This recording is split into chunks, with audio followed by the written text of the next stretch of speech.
Hi everyone, welcome to my channel. In this video, we will be making another Art Deco inspired planter stake.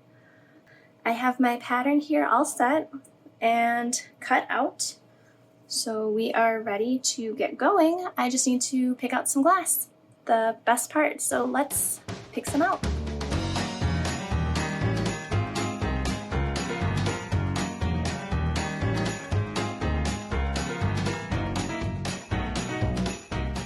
Okay, so I'm back with my glass choice. These three pieces are not three that I would have thought to use, but as I was looking through all of my scraps, I just thought, that might be a good combo. So this is a yellow and purple wispy glass, and then we have this teal and a bright sunshiny yellow. It's different, but I think it'll look nice. And then I'm just going with 2 clear nuggets for the little dangly bits.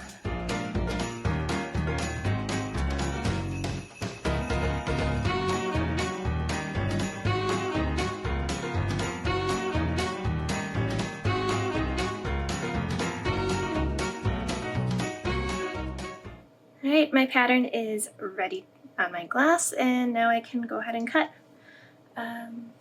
The tools I'll be using, I have a pistol grip cutter. I really need to get a new one. I have a pencil grip dry wheel cutter.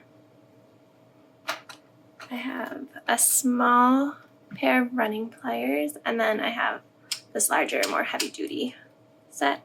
And then I have my grozers, but I sometimes use these, sometimes don't.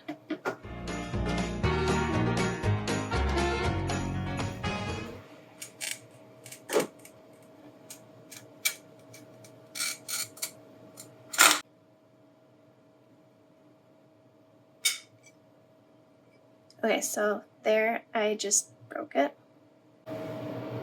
I had to redraw my 3 because it didn't cut right and I broke it in the wrong spot.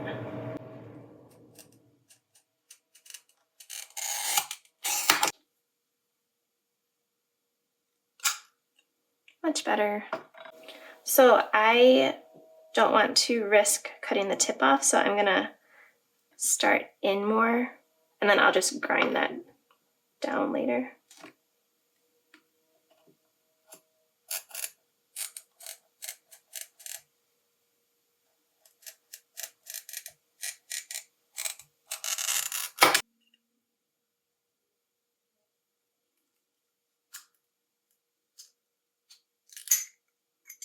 So that cut nicely.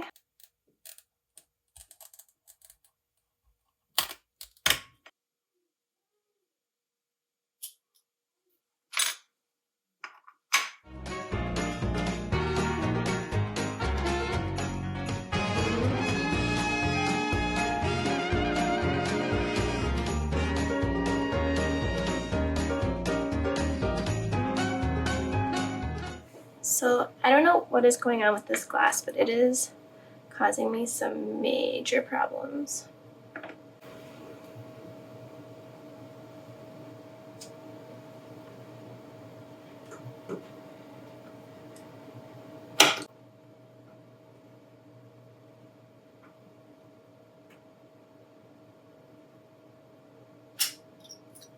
Success!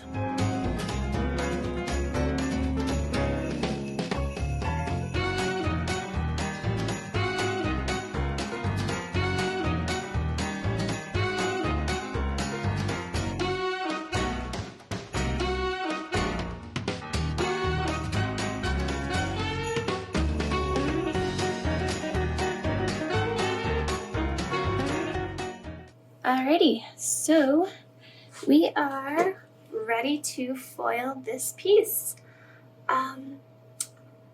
Everything has been ground down and cleaned. Some people like to put their pieces in a water bath after they grind them. I usually just rinse them and then I will clean them off with some isopropyl alcohol. It gets off any markings that I put on it, and it just cleans up the piece. It gets it clean enough so that the foil will adhere to it. So this piece, I'm trying to think what color I want this solder to be in the end. I think I want to apply a black patina. So I am going to use black backed foil. Using the black backed foil with the black patina will make it so when you look through any transparent pieces, you're just going to see black. You won't see copper, you won't see silver sticking through. It'll be a nice uniform color. And I think I always keep multiple widths of foil. So I have 3/16, 7/32, and 1/4 inch. 7/32 is my go-to foil because it's just the perfect width for my aesthetic. I don't like too thick of solder lines,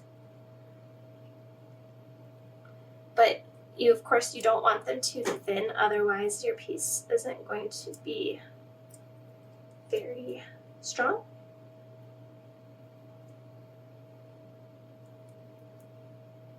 So just make sure your piece of glass is centered on the foil so you have an even amount of overhang on each side.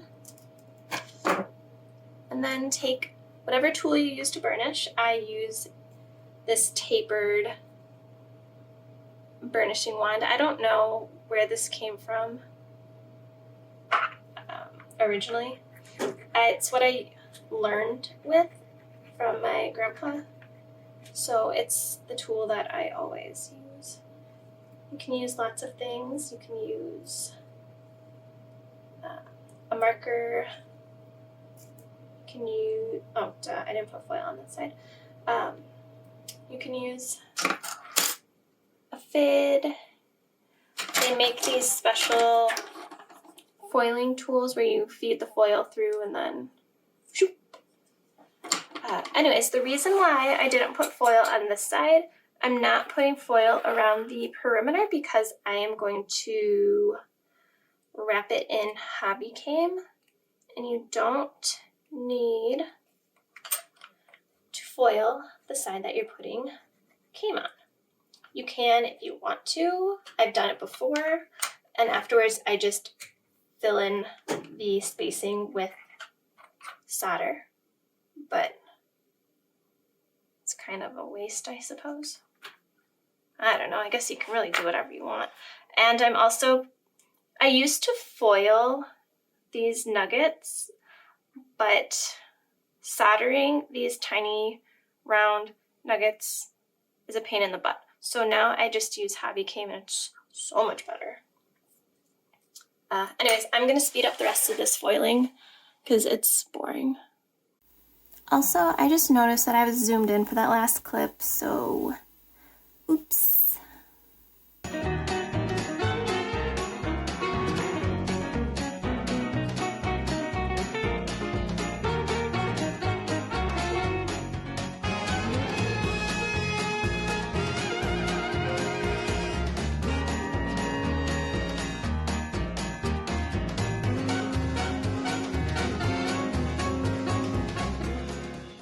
Alright, moving on, we are ready to solder this planter stake.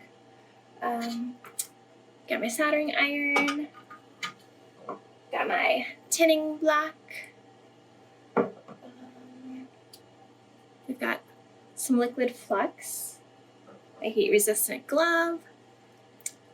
This piece, after I solder the pieces together, I'm going to be wrapping the border in hobby came. So I already stretched my hobby came. It's good to go. And yeah, and I'm also going to be wrapping these little nuggets in hobby came, and then I'll be using a brass rod and soldering that right there. All right.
Alright, the piece has been soldered and the flux has been cleaned off. So now I just need to clean up the solder line so I can apply the black patina. You want to get those solder lines nice and shiny.